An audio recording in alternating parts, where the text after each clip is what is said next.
It's red. It's a two-door. Flat tire. Oh, it's got a flat tire too. That's perfect. Let's get this thing fixed and on the trailer. We can make this work.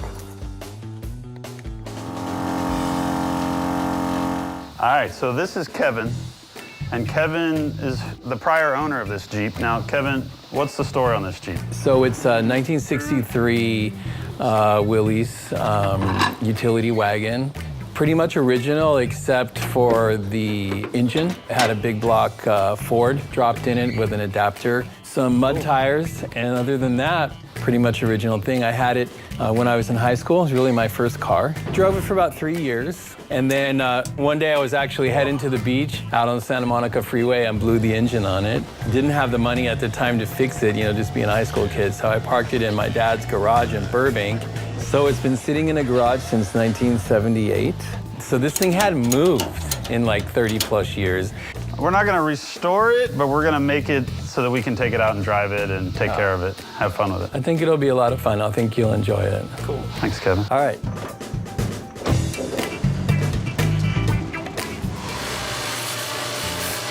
Basically, I tried to strip everything out of here so we can start fresh. There's still a few wires left over for the headlights and turn signals, but I wasn't really sure how much of that we were gonna be able to replace this week. So that's all tucked in there. Now the plan is to adapt our T90 3-speed up to our new engine. I'm not sure about the frame, if we're gonna have to box in the frame or if the motor mounts will fall onto the panels that are in here now. There's a brake line on that side that we may have to reroute. But basically we're gonna take our new V8 and bolt it up to the T90 3-speed, put a radiator in the front and make the thing run some plumbing for fuel, and we should be out four-wheeling in this thing in a few days. So we're shooting for a week from now, having it in the dirt.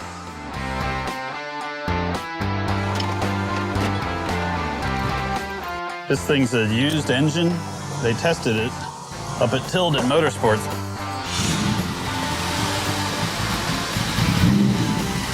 It's still a good idea to replace your plugs. We're gonna change the oil. We're gonna put a new oil filter in it. And we're gonna pull the exhaust manifolds off. The advanced adapters, they have a set of headers that'll dump in the middle, give us probably some more clearance. So just kind of getting everything off of it, cleaning house so that we can have less stuff to work around when we're trying to drop the engine in there. So we cut this entire opening here. Engine will sit in here, and then we'll build a dog house that sits inside here that we can remove. But now I'm just going around with a grinder and getting rid of all these sharp edges from where we were plasma cutting it, so that when we're working in here, we're not slicing our arms open.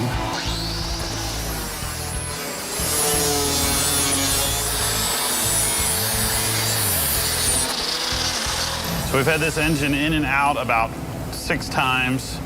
We've had to completely gut the firewall in order to use the transmission where it was originally. We have plenty of room for a radiator up front. We mounted the motor mounts to the side, and now we have to tack the frame side of the motor mounts onto the frame.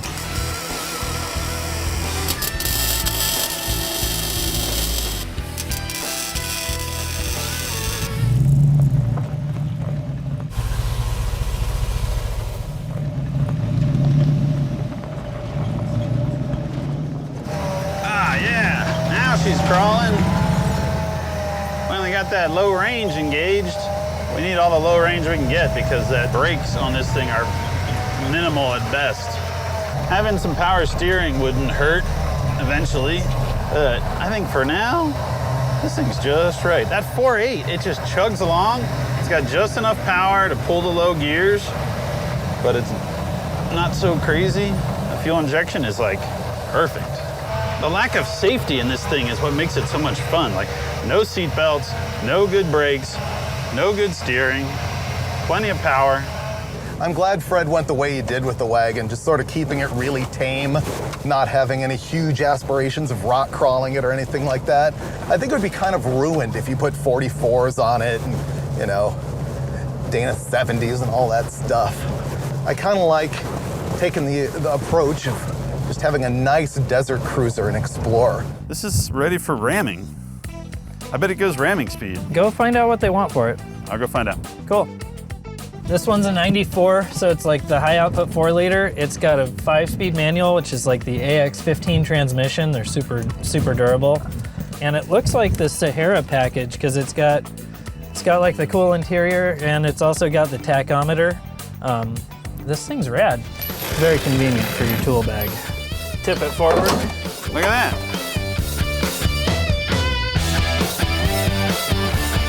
I got a roll bar, Dave.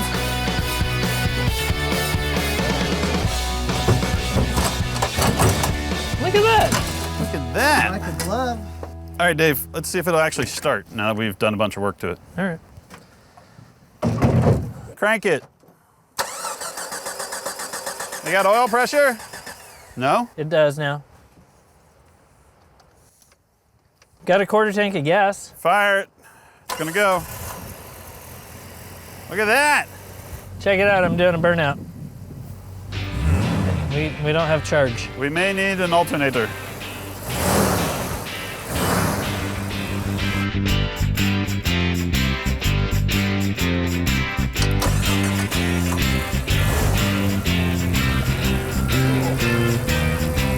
Tommy tried to sell us a bunk fuse, so that's burnout. So now we're gonna look in one of these other, look at this, Tommy's, Sergeant Jeep. That's like a double and that'll cost you. That's a double? Yeah, look at the fuse on. Yeah, but I'll give you this one. That's half off. All right, so now we have a brand new fuse for that, a brand new alternator. This thing's gonna charge Brand new used. right on out the door. It's making voltage! It's making voltage! Get in there. I'm gonna start putting these wheel spacers on since you're doing that thing. Oh, you just get to do, you're the glory grabber. What? I thought you were busy. You're like, Dave can do the rusty, crappy stuff. I'll get these billet aluminum rads on here. We gotta take the shocks off so we can drip the suspension out the rest of the way because they're actually limiting it right now. It's actually coming apart pretty easy.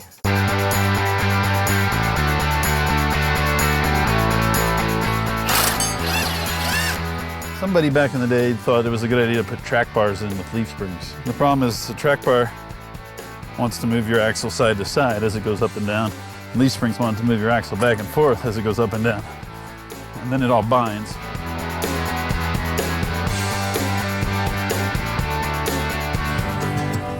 Hey Dave, we're back to dirt. Finally, no more closed gates. No more closed gates. We're going all the way through here. We'll be in Pismo before sunset. And it's sunny and warm and beautiful out.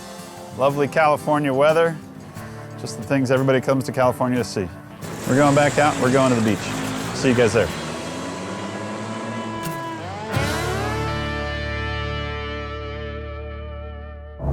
This is awesome, Dave. I like Jeeping in the rain? your Pikes Peak Hill Killer Jeep.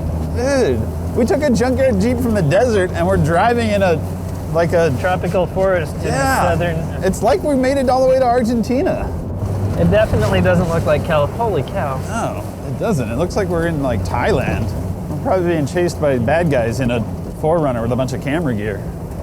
If you think about it like that, it's a whole different game. So the wipers aren't doing much. I mean, they're doing something, but they're not They're cleaning doing the it on inside. the wrong side. We might as well, pretty soon we're just gonna fold this windshield down, Dave. I'm all right with that. Can't see anymore. Let's just fold the windshield down.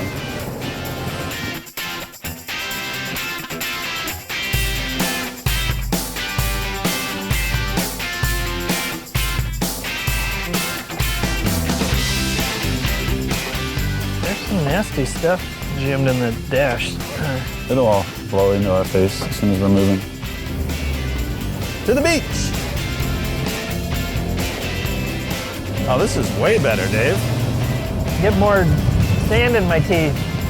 Windshield down, thumbs up.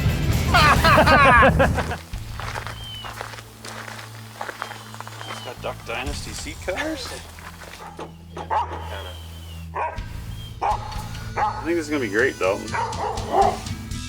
The CJ7 had lived a pretty hard life. It was currently living on a ranch and it had been through many previous owners. In fact, one of the previous owners even painted the engine bright green. But we looked it over, most of the parts were there, the frame was a little bit cracked, but it would be perfect for our project.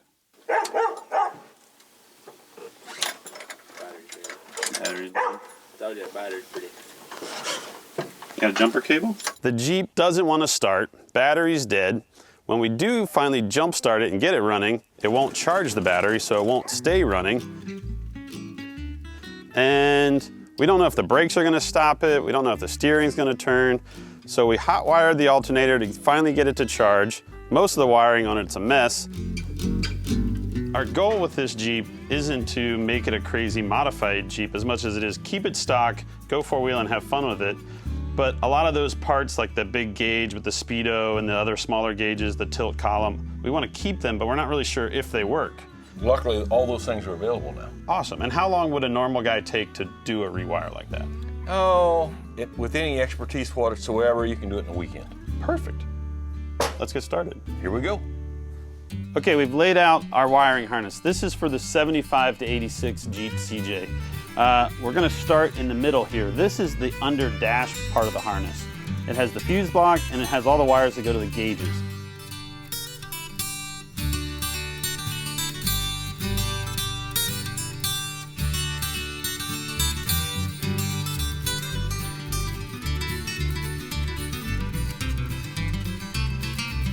So we are just about done with the back half of this Jeep. All the back of this CJ really has is taillights and the fuel sending unit for the fuel tank, which is right underneath the bed here. Tomorrow we'll button up all the engine wiring, we'll run the reverse light switch, and we'll also have a few other things to fix, such as we want to find some new seats. We might run to the junkyard and find that, and we have a rear pinion seal that's leaking. So if we can get all that stuff dialed in tomorrow, we should be back on the road and hopefully go four-wheeling. Okay, Dennis. Let's go over everything before we start this up. We put the new battery cables in, all the grounds, new battery tie down, all the wiring to the alternator, new coil, ignition stuff. Anything we didn't use, we rolled up and tied up nice and clean on the sides. I'm gonna turn on our master kill switch. Okay. And check some lights. How's it look up front? Everything looks good up here. All right, let's start it up. All right, fire it up. Clear.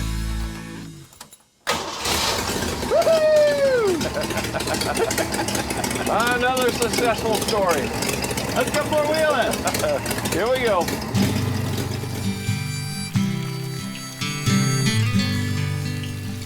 So we had hopped on a plane, flew to Texas, found an old Jeep, drug it to my friend Dennis's shop, rewired the whole thing with some help from Painless, put in new headlights, new taillights, got everything working, got the Jeep running great, swapped an axle, put in some new seats, a new bikini top, and now we're ready to go. Painless really stepped up and helped us out a lot to make this happen. The guys drug us around to junkyards so we could find the parts we needed. Dennis lent us his garage where we just made a giant mess for a few days before we got the Jeep back together. We can't wait to come back to Texas and take this Jeep on a little adventure. Well, Dennis, I think I'm gonna need my raincoat. Sure looks like it today. Thanks for all your help. Hey, you're welcome. Glad to have you. I had a good time. We got a working Jeep, we have new lights, we have a new axle, seats. I think we're ready to go. All right, that's it for Dirt Every Day. So what is required for a vehicle to pass tech inspection on Ultimate Venture? You have to have a self-recovering winch. You gotta have a roll cage or a good roll bar. 35-inch tires, 2 lockers, and 35-inch tires or bigger. Fire extinguisher, first aid kit, and a rugged radio now. It used to be a CB. And a parking brake. That one's hard. This vehicle right here, this 94 YJ, Yep. Dave and I dug this out of a junkyard on a prior episode and drove it home after doing some modifications to it. On this episode, we're gonna make this thing capable enough that it could go on Ultimate Adventure. And it's gonna do a good job of it because we're putting it on huge tires. And then we're gonna go see if it does a good job at it. It'll do a good job. You're doing a good job. You're doing a good job, Dave. This is the rear axle that was in the YJ. This is a Dana 35. It's a C-clip axle. It's about a 7.5-inch ring gear. We put 35s on it and it survived, but it's with an open diff. So the rear axle is gonna be much bigger. This is a corporate 14 bolt out of a 1-ton Chevy truck. It's got a 10.5-inch ring gear, 1.5-inch 30 spline axle shafts, and then it is rated for 58 to 6,800 pounds? 5,700 to 8,600 pound gross vehicle weight rating. So it'll take a ton of weight on it. These are really big and beefy. Lots of people run these all the way up to 44 or 50-inch tires. Yeah, I saw guys in Florida on tractor tires and 14 bolts. We might be able to reuse these shock brackets if we cut them off clean and move them, but everything else has got to go. Cool. So one of the requirements for Ultimate Adventure is that you have a roll cage or a roll bar. I think this would probably suffice to pass tech, but I wouldn't feel real safe about rolling a Jeep without any protection up here. So I am going to do a front cage tie-in basically to the stock roll bar. Do a new tube here, kickers down to the floor, and then a spreader bar across, and then I may do something else in there. Hopefully it goes quick.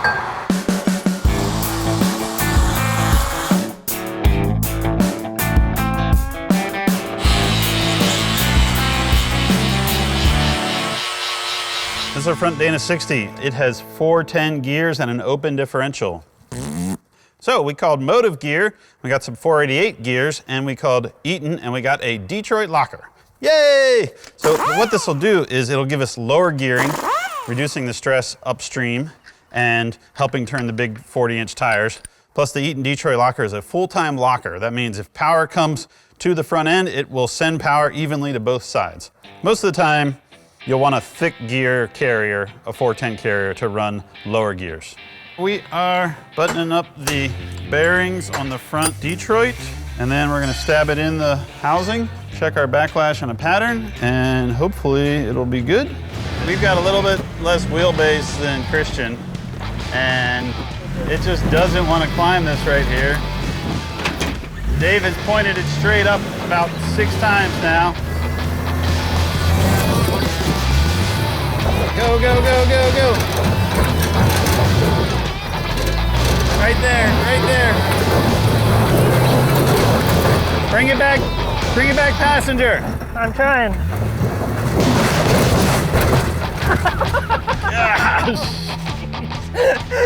Knocked my hands off the wheel.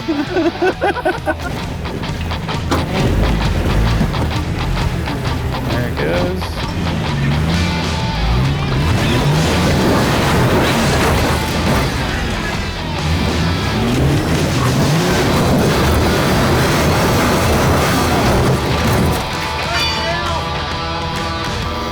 Pull cable!